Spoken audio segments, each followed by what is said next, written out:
आप देख रहे हैं सिटीजन वाइज। मैं हूं शब। अब वक्त हो चुका है दिन भर की तमाम खबरें जानने का, वो भी एक साथ। तो आइए देखते हैं क्या है आज दिन भर की तमाम खबरों में। प्रधानमंत्री नरेंद्र मोदी ने एक बार फिर पाकिस्तान को चुनौती दी है। भोपाल में उन्होंने कहा है कि गोली का जवाब गोली से मिलेगा। सिंदूर भारत के शौर्य का प्रतीक बन गया है। मोदी ने कहा है कि आतंकियों ने नारी शक्ति को चुनौती दी थी, यही चुनौती उनके और उनके आकाओं के लिए काल बन गई है। हमारी सेना ने दुश्मन के घर में सैकड़ों किलोमीटर दूर घुसकर उनके आतंकी ठिकानों को तबाह किया है। अब घर में घुसकर भी मारेंगे और जो आतंकवादियों की मदद करेगा उसे भी भारी कीमत चुकानी पड़ेगी।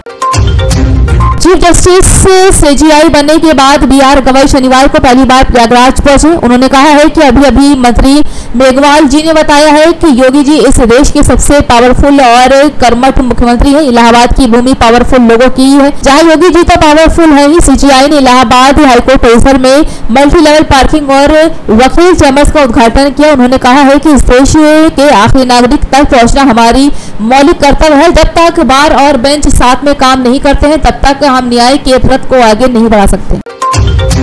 देश भर में कोरोना वायरस के एक्टिव केसों की संख्या 3207 पहुंच गई है, जहां केरल में सबसे ज्यादा 1147 मामले हैं। महाराष्ट्र एक्टिव केसेस के मामले में दूसरे नंबर पर है, जहां शुक्रवार को राज्य में 84 केस सामने आए हैं। यहां अब 681 मरीज है, जहां देश के 60% एक्टिव केस इन्हीं दो राज्यों में है। कोरोना से जान गंवाने वालों की संख्या 20 पहुंच गई है। इनमें सबसे ज्यादा 6 मौतें महाराष्ट्र में है। कर्नाटक के मैसूर में शुक्रवार को 63 साल के एक बुजुर्ग की मौत हो गई है। राज्य में कोरोना से ये तीसरी मौत है। माफिया मुख्तार अंसारी के विधायक बेटे अब्बास अंसारी को हेट स्पीच मामले में 2 साल की सजा सुनाई गई। शनिवार को कोर्ट ने फैसला सुना दिया। सजा का ऐलान के साथ ही अब्बास की विधायकी भी चली जाएगी। कोर्ट ने अब्बास के साथ ही उनके चुनाव एजेंट मंसूर को 6 महीने की सजा सुनाई, जहां दोनों पर 2-2 हजार का जुर्माना भी लगाया।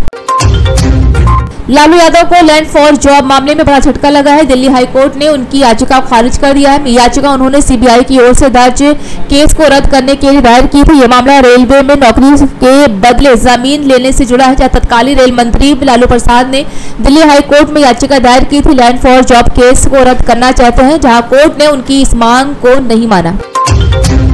तेलुगु एक्टर महेश बाबू की 2010 की फिल्म खलेजा शुक्रवार 30 मई को सिनेमाघरों में रिलीज हुई है। अब ये एक वीडियो वायरल हो रहा है जिसमें एक फैन सांप के साथ आंध्र प्रदेश के एक थिएटर में एंट्री करता है, जिससे वो फिल्म का एक सीन रिक्रिएट कर सके। यहाँ महेश बाबू का किरदार एक नक्सली सांप पकड़े हुए रेगिस्तान में चलता और उसको दुश्मन पर फेंक देता है।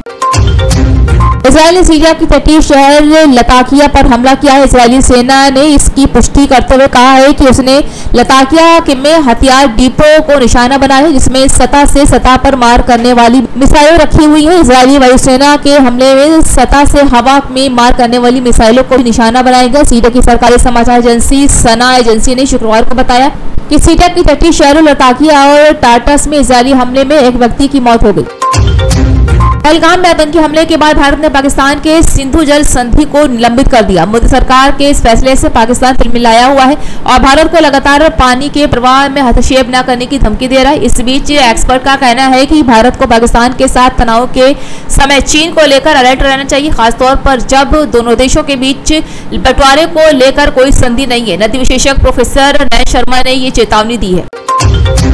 मुंबई इंडियंस ने गुजरात टाइटंस को आईपीएल 2025 में एलिमिनेटर मैच में 20 रनों से हराया है। ये मैच मुल्लानपुर में खेला गया। मुंबई ने पहले बल्लेबाजी करते हुए 228 रन बनाए, जहां रोहित शर्मा ने 81 रनों की शानदार पारी खेली। गुजरात 20 ओवर में 6 विकेट खोकर 208 रन बना पाया। इस जीत के बाद मुंबई क्वालीफायर 2 में पहुंच गई है, जहां उसका मुकाबला पंजाब किंग्स से होगा। साई सुदर्शन ऑरेंज कैप की रेस में सबसे आगे, जबकि प्रसिद्ध कृष्णा पर्पल कैप की लिस्ट में टॉपर है।